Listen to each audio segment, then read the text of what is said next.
road that collapsed in Clarence. A stretch of Tonawanda Creek Road is off limits tonight. We brought you this breaking news live from the scene on Wake Up today. A part of the road collapsed this morning, taking utility poles and trees with it.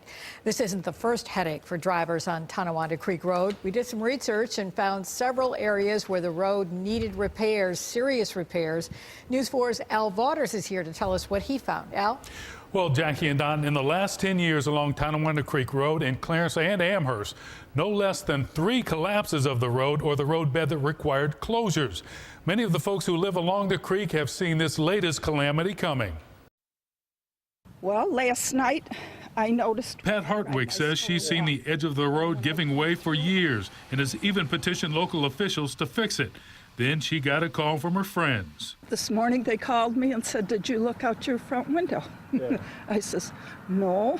And then when I did look, I couldn't believe it. Bob Rung has been keeping a close eye on the road, too.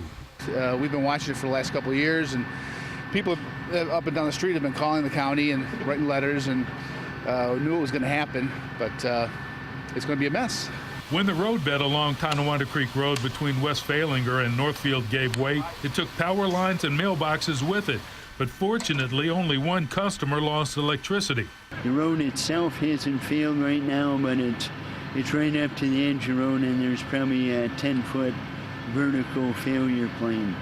Now county officials have to figure out what to do with Tonawanda Creek Road.